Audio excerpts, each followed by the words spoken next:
Good. Okay. Okay, good morning. So, welcome everybody. Welcome those who are joining us from far and wide to Good Friday.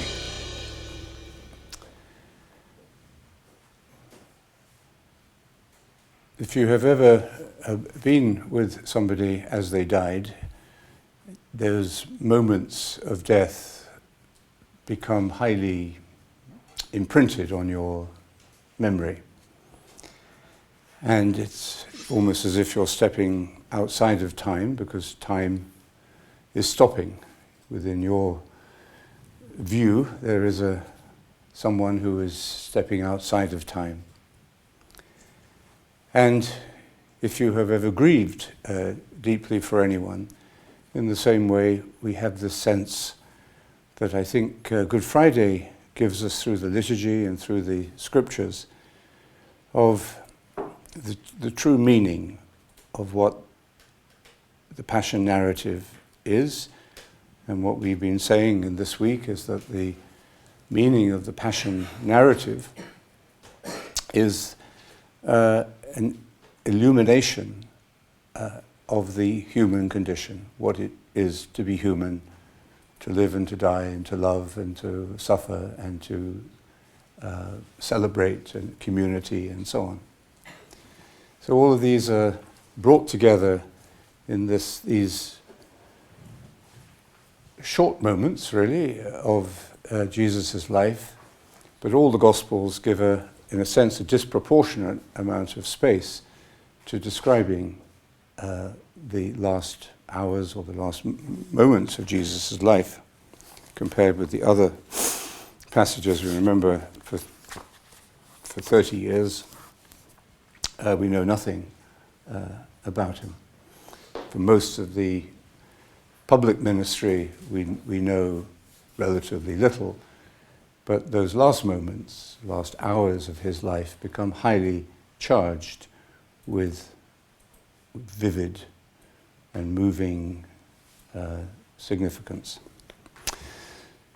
So let's listen to this description of the death of Jesus by St. Mark. So he's gone through the false trial, he's been abused, and he has shown us the silence of his contemplative consciousness, how he is present to what is happening. He's not swayed by anger or bitterness or despair. He's not indifferent to it. He's feeling, obviously, but he is contemplative in the midst of this storm. Then they took him out to crucify him. A man called Simon from Cyrene, the father of Alexander and Rufus, was passing by on his way in from the country, and they pressed him into service to carry his cross. There are details like that throughout the Gospels, which remind us that the Gospels were originally an oral transmission. People sat around and shared their memories, and the memories were formulated and passed on by word of mouth. And so we have this character called Simon from Cyrene, who we know nothing else about except that he was the father of two sons who happened to be passing through, and they pressed him into service to carry Jesus' cross. They brought him to the place called Golgotha, which means place of a skull. He was offered drugged wine, but he would not take it.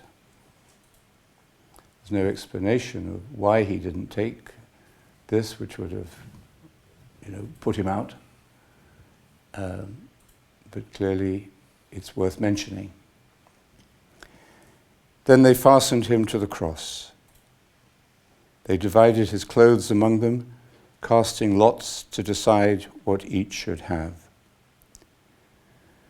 So this is a detail we find in all the gospel stories, I think. But here it's given without the added remark that we find in Matthew, for example. This was to fulfill the prophecy. So it's we see in the story many little memories and shreds of memory, that almost a shorthand, probably for a longer and fuller description of the event that might have taken place one-to-one or in a group.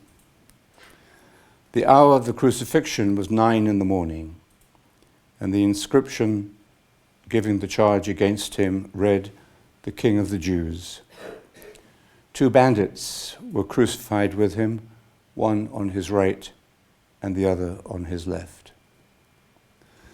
And again, the 2 thieves, we don't see or hear any more from them, but in other accounts there is this exchange between Jesus and the good thief. The passers-by hurled abuse at him. The cruelty of public executions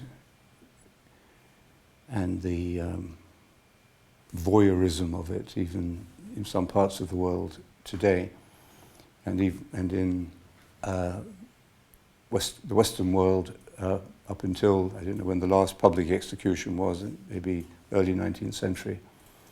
But the attraction of the judicial murder or the judicial killing of another human being, and the ability, the freedom to hate this person or to vent on this individual, who may be being hung for sheep stealing, to vent all one's anger, sadness, confusion and rage and despair, to vent it all against this helpless, hopeless person. Not the most attractive quality of human beings, but a very universal one, and one that explains some of the meaning of the story of Jesus as the scapegoat, as we all create, all our organizations and institutions and nations easily create scapegoats out of the helpless and the vulnerable and the innocent. "Aha," they cried, wagging their heads. "You'd pull down the temple, would you, and build it in 3 days? So come down from the cross and save yourself." And the chief priests and the doctors of the law jested with one another, so a little more civilized, educated people, but still watching and laughing. "So he saved others, but he cannot save himself. So let the Messiah, the King of Israel, come down now from the cross. If we see that, we shall believe." And even those who were crucified with him taunted him. So, a scene, not the kind of death we would like to have, surrounded by people who love us, cared for, respected, as we move into that sacred moment where time stops. Whenever time stops, there is a sacred sense of the sacred. So not the kind of death we would like to have, or we would like to give to those who die. The worst kind of death we could imagine. At midday, darkness fell over the whole land, which lasted till 3 p.m. And at 3 Jesus cried out, "Eli, Eli, lema sabachthani," which means, my God, why have you forsaken me?" So there are very few words of Jesus in Aramaic in the Gospels, and or anywhere in the Greek texts. Maranatha is, of course, an Aramaic word, the language that he spoke, the language he would have, his sort of mother tongue. And so here he's speaking, but quoting scripture. This isn't, as it were, just a personal cry. It's the cry of a people whose collective experience is present in the scripture, illuminating individual experience. And his last words in this gospel are this statement of abandonment. But it's a cry directed towards God. Paradox. Some of the passers-by, on hearing this, said, "Listen, he's calling Elijah." An interesting little detail, really, in the sense that he is being constantly misunderstood, even at the very end of his life. People aren't getting what he's really saying. Adding, if he was able to have heard that, adding to that sense of isolation. There's something very lonely about saying something that you really want to communicate, and it's either ignored, of course, or maybe even worse, when it's misunderstood. A man came running with a sponge soaked in sour wine on the end of a cane and held it to his lips. "Let us see," he said, "if Elijah is coming to take him down." So here what sounds like a small gesture of compassion turns out to be another form of ridicule and abuse. Then Jesus gave a loud cry and died.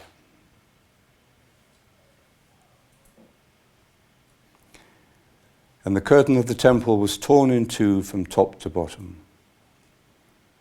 And when the centurion who was standing opposite him saw how he died, he said, "Truly, this man was a son of God."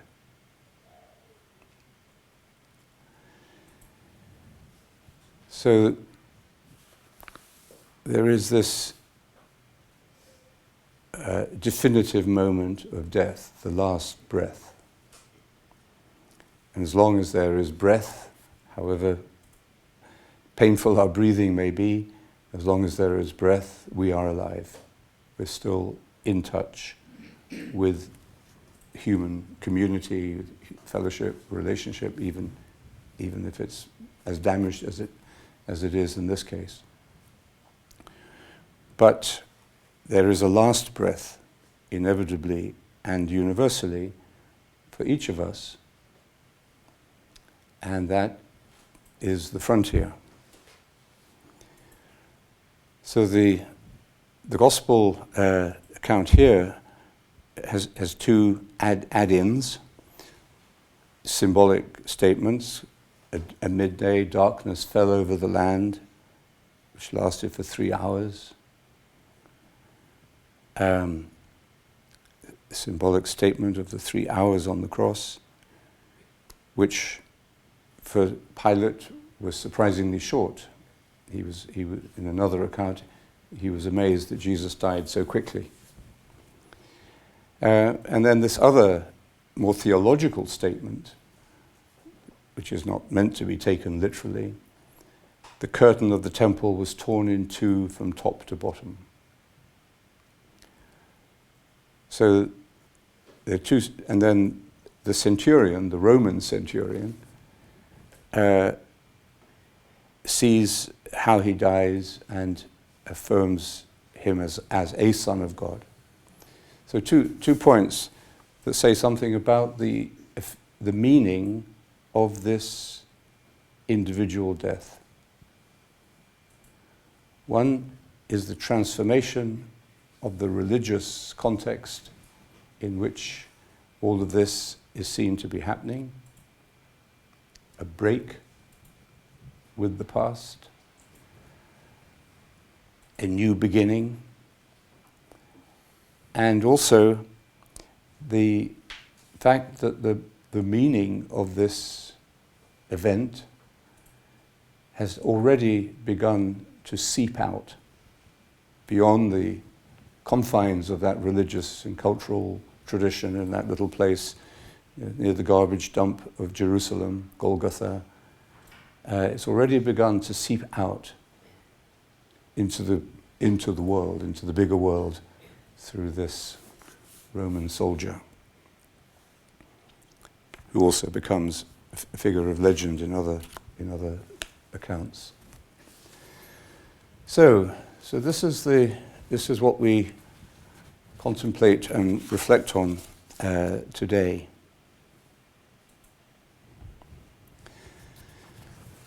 Whenever we experience loss, we experience a moment or two, more or less intense, of anguish, of wishing that it hadn't happened, of frustration, maybe of anger, of panic or hopelessness. And we feel this even with relatively small losses, like losing your car keys just as you're about to go out, or losing your passport just before you leave for the airport, or losing your job, or losing, what else do we lose? Well, we lose people. We may lose friends through misunderstanding, through argument, through or the loss, the death of those we love. But in each of these, there's this experience of loss is repeated in different ways and different kinds of intensity. And because they are linked, so when you lose your car keys, you can go into a wild panic, which because it reminds you or touches deeper memories of loss, that moment where you realize that you were separated from what you thought you were united to, from what you assumed would always be there, or you didn't want to imagine what it would be like if it or that person was not there for you. You just didn't want to think about it. And so when it happens, a snap occurs, and that is a trauma. It's a pain. It throws us into a disorder, a chaos of mind. We rely upon a whole lot of assumptions and a whole lot of minor self-deceptions in order to keep us going and avoid this fear of loss. There are a number of parables, a group of parables, beginning with the parable of the lost sheep, the woman who loses the coin, and then, of course, the prodigal son. My son was lost and is found, was died and is come back to me. So in the prodigal son, of course, is the richest of the story of these parables, but each of them points to the same experience. That is an inevitable, indelible part of the human condition. That is the experience of loss. It's not the same as renunciation, because the renunciation is a voluntary loss, and in a sense, a voluntary death. When we meditate, we are renouncing our attachments to our possessions and even to to all our attachments. That's a voluntary thing. We find it difficult to take the attention off our thoughts. Power of distraction, the power of attachment is very strong. But we persevere with that work because a deeper knowledge informs us that this is the right thing to do, and it is going to free us. It is going to teach us a fundamental lesson that the story today tells us this weekend, that loss is transitional.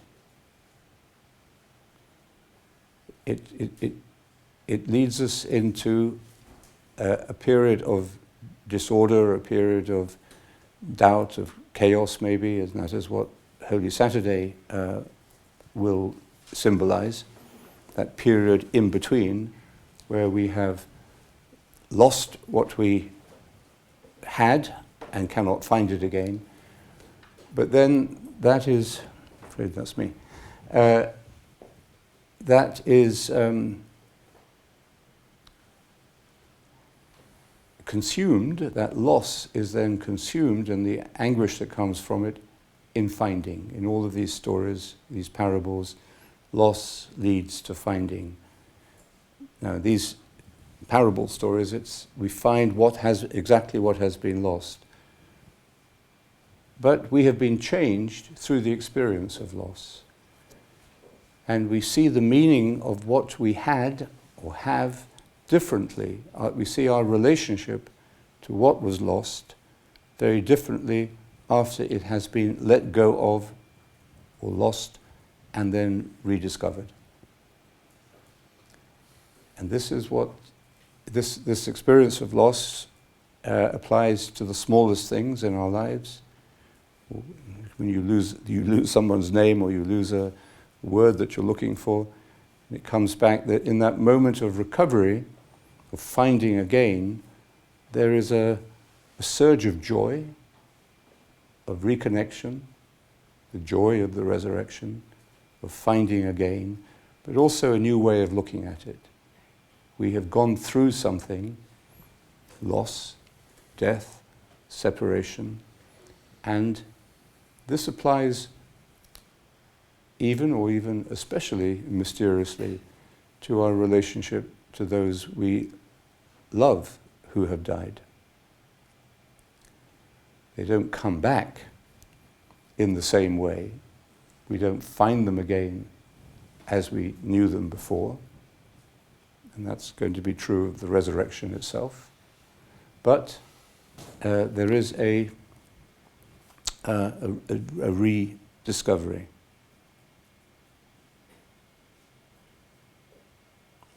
So there are low points in the cycle of life where, like the low point here on the cross, where we need companionship.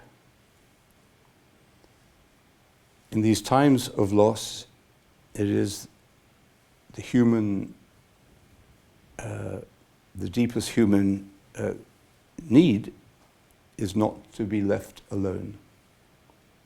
Even though we have to go through the loss alone, we need companionship in that solitude. Not to die alone and not to grieve alone.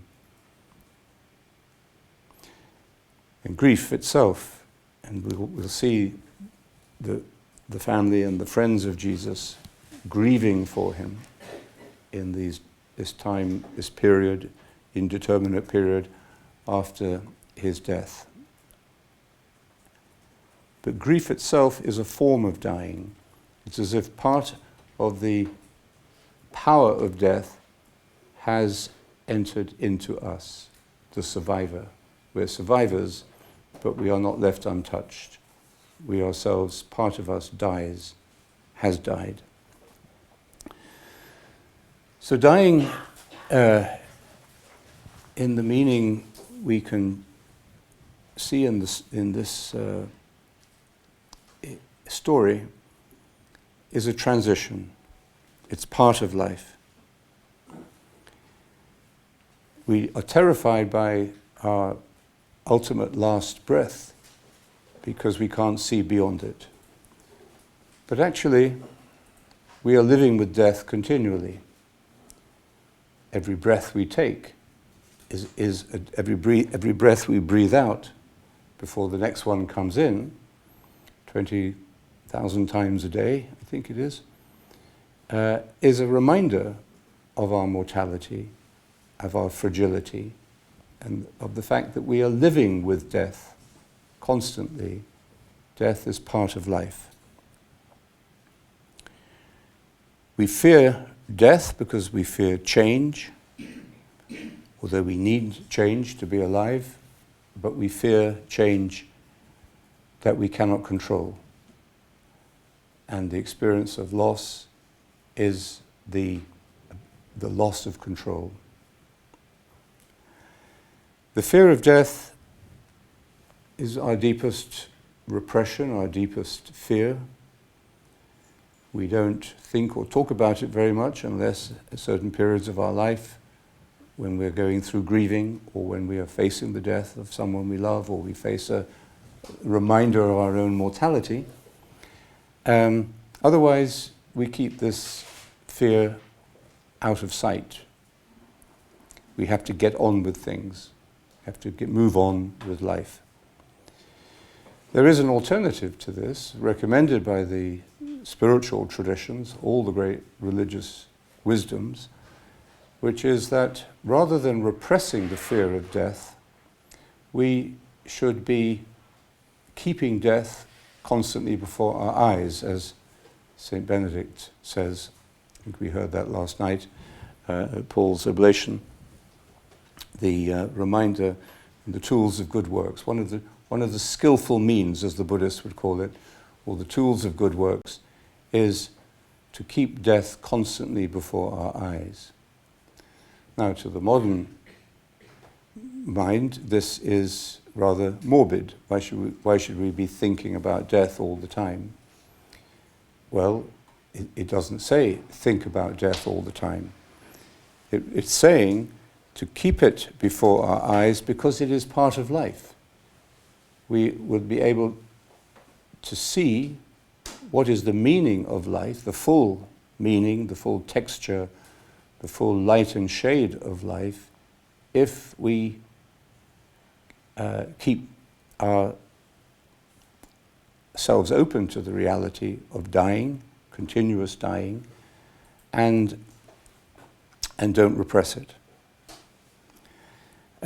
If we do repress it, it comes back to haunt us in other ways, either in hypochondria or in obsession with violence and death in entertainment. Now we entertain ourselves on the TV all the time with movies about dying and horrible ways of dying. The more graphic, the more entertaining they are. So all of that betrays what has happened in our culture, which is a loss of this wisdom, the wisdom that we see in the way this description of the death of Jesus is told. The wisdom, I think, I've always found here in the Irish attitude to death compared with the English attitude.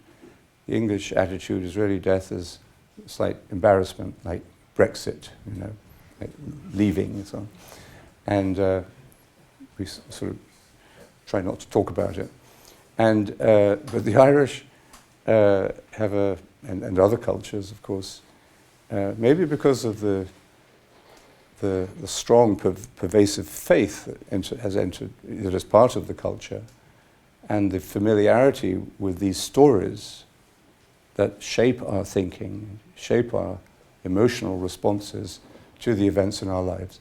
Maybe because of that, much more open, much more healthy, really, attitude towards death, the dead body, which in maybe Anglo-Saxon and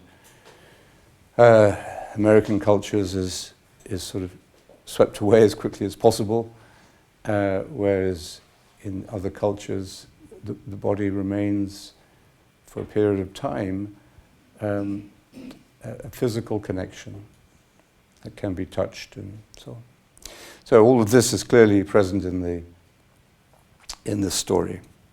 But the fear of death is reduced and taken out of its hiding place by keeping death before our eyes, not thinking about it all the time, but seeing it to be present and living with its reality. And that's what we do when we meditate, and why meditation gradually erodes this fear of death, which is in all of us, whatever culture you belong to, we all fear it. And because we are living with it, we are living it, becoming familiar with it every time we say the mantra. For those who have been left behind, death shatters routines. And routines are our great security systems. the habits we get into, habits of sharing a life with a person in a particular way, habits economic and social and familial and so on. The habits that allow us to build a life. And when the cornerstone of that is taken away by death, everything, for the time being anyway, falls apart and then returns. So everything just falls apart. And the routines of our lives are shattered and we face chaos. The chaos when the security systems break down. So these are some of the ways we might look at the meaning of Good Friday. Important, I think, is not just to see it in terms of suffering. At the Liturgy of the Passion at 3 o'clock in the church, we will repeat the story once again. We may pick up something. If we pay attention, we'll pick up something we didn't see before, hear before, be moved by it in some way. But then the critical moment in the liturgy is where we have communion. I actually think we shouldn't have communion on Good Friday, but we do. I think people we don't say Mass on Good Friday for a good reason, because what we are seeing is the meaning of the Mass. But anyway, this is the custom, so we have communion.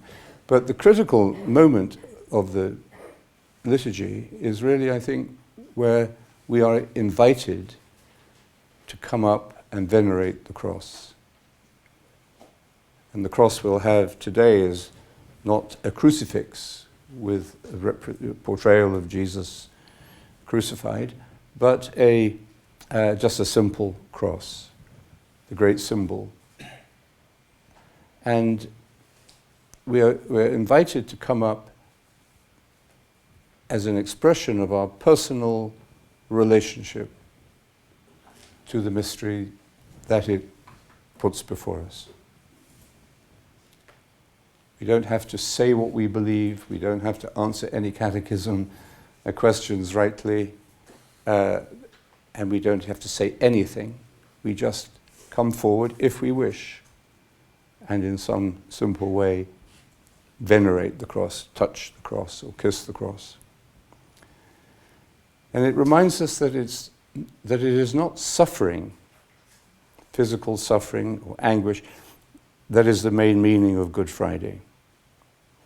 The main meaning is how we see, what it allows us to see that we didn't see before.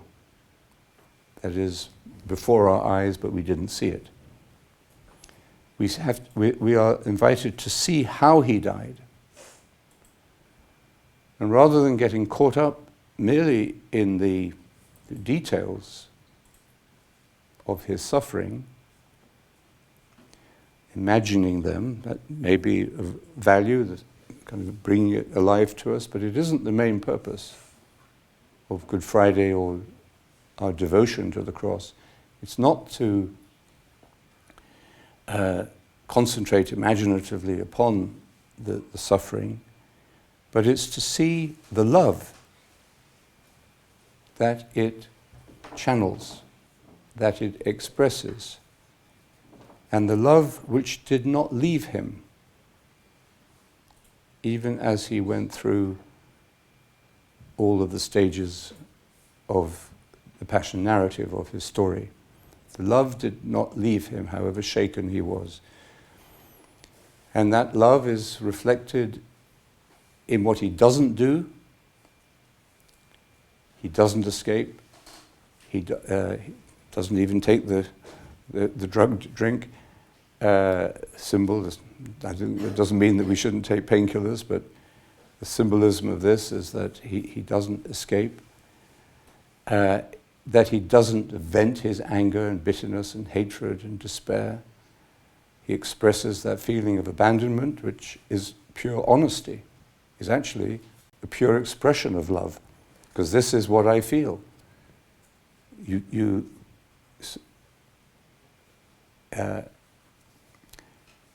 sometimes the test of love and the test of friendship is to say exactly what you're feeling, however inappropriate or embarrassing or dangerous it may be. Just to say it is a declaration of love and a risk of love.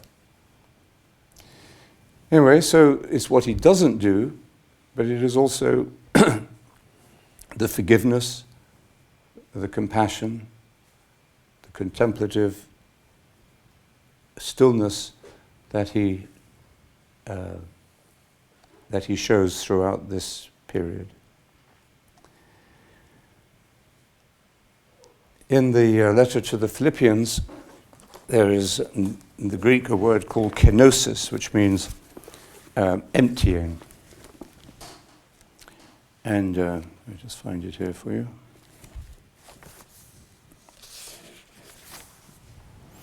And this is a theological way. There's no explanation for this any more than there's an explanation of what it feels like to be with someone when they die, or to face one's own mortality or one's own dying.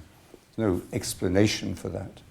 It's only the isness of it, the fact that it's happening, and the fact that you are present to it and not hiding, denying, or running away from it. But here is a theological term which can give the mind perhaps something to work on.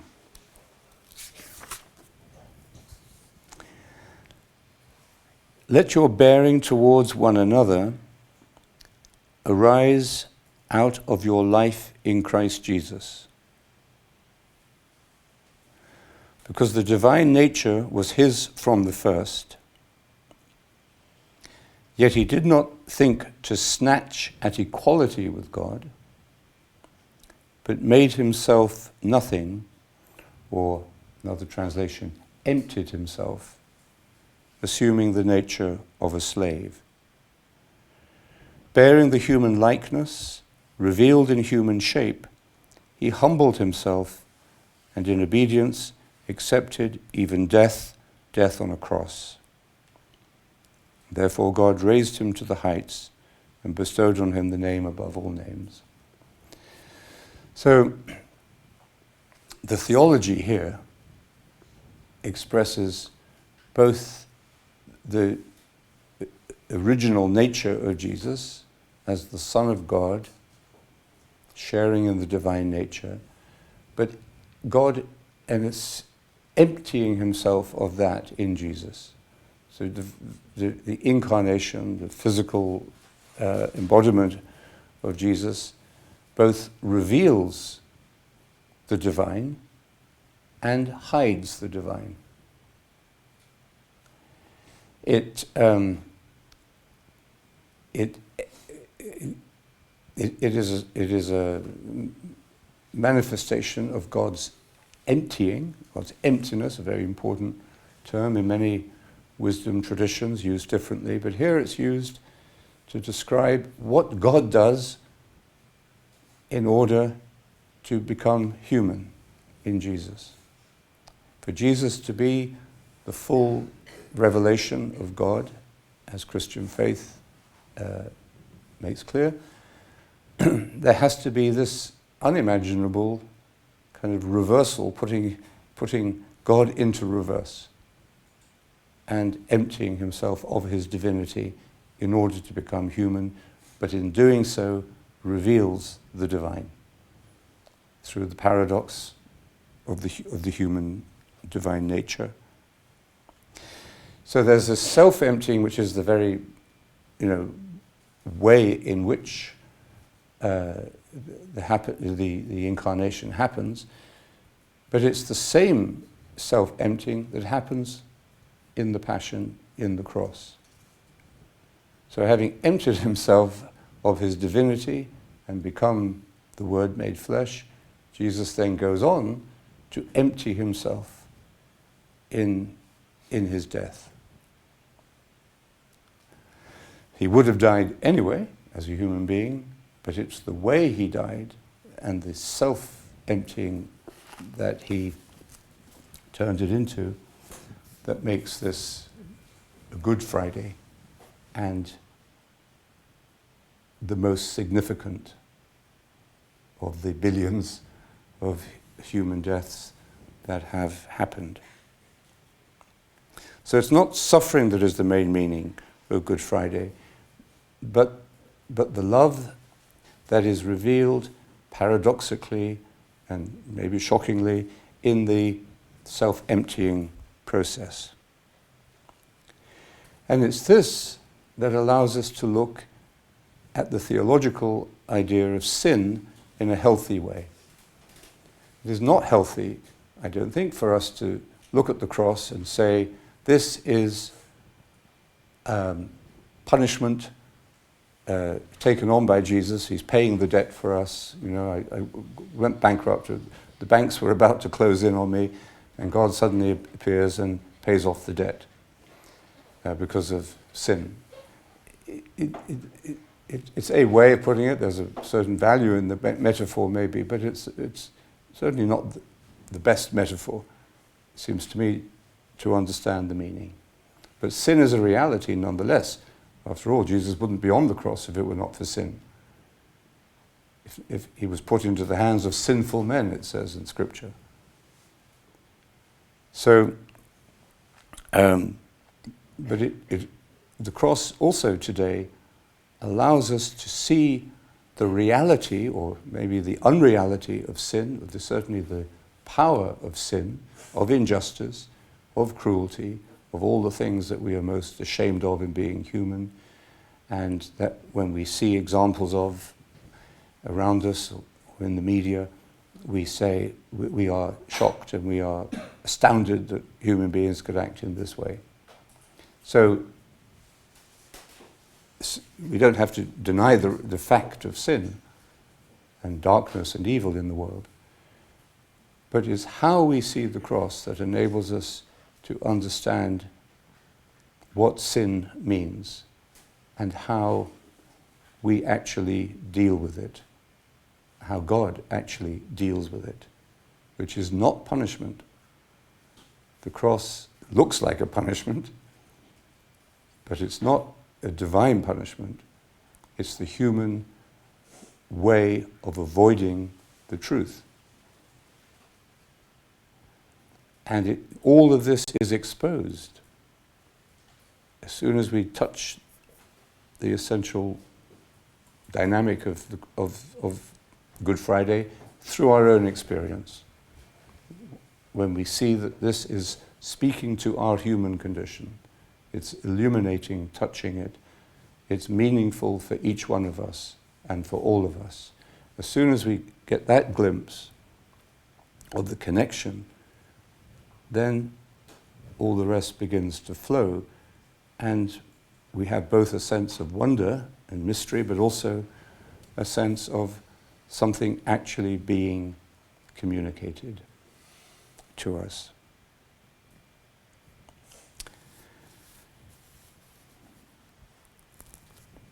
Let's just end with this short reading from the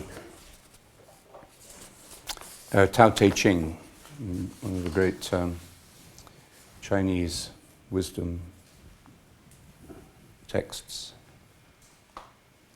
It's about emptiness.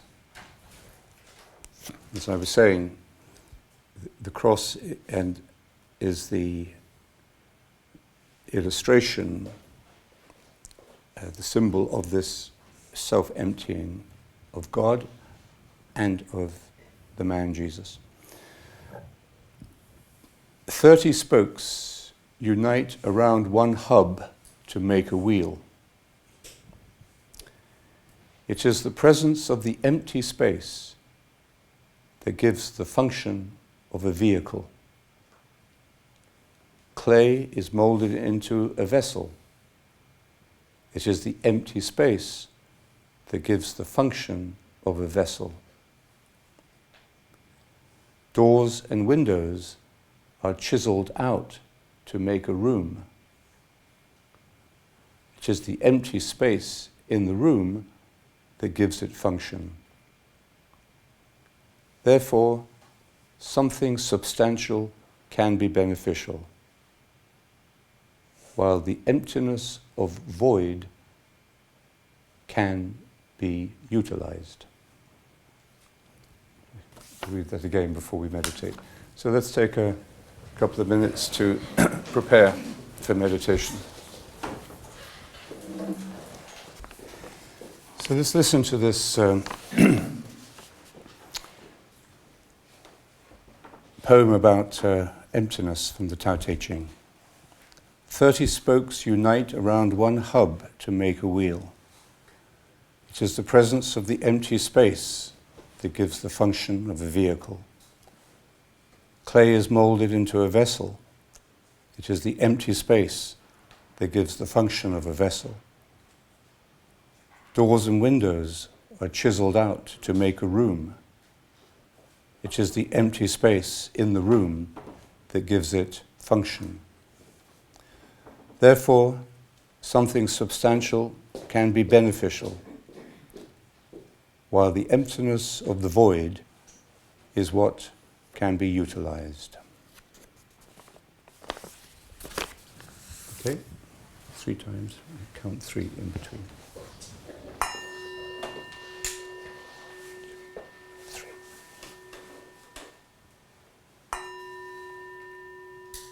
1, 2, 3. Thank you.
This is from the first letter of Peter.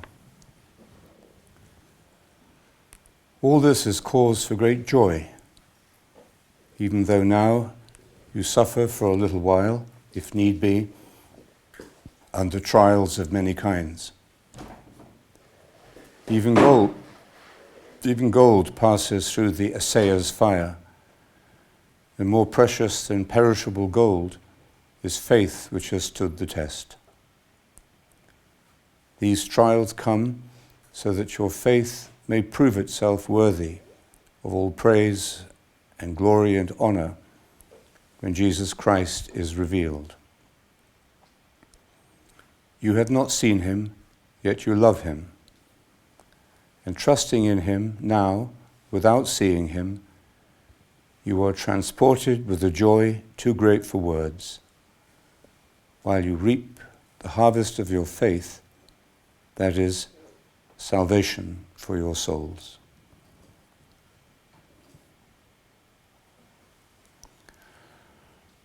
This salvation was the theme of the prophets. They tried to find out what was the time and what the circumstances to which the Spirit of Christ in them pointed, foretelling the sufferings in store for Christ and the splendor to follow. And it was disclosed to them that the matter they treated of was not for their time, but for yours. And now it has been openly announced to you by those who brought you the gospel in the power of the Holy Spirit sent from heaven. These are things that angels long to see into.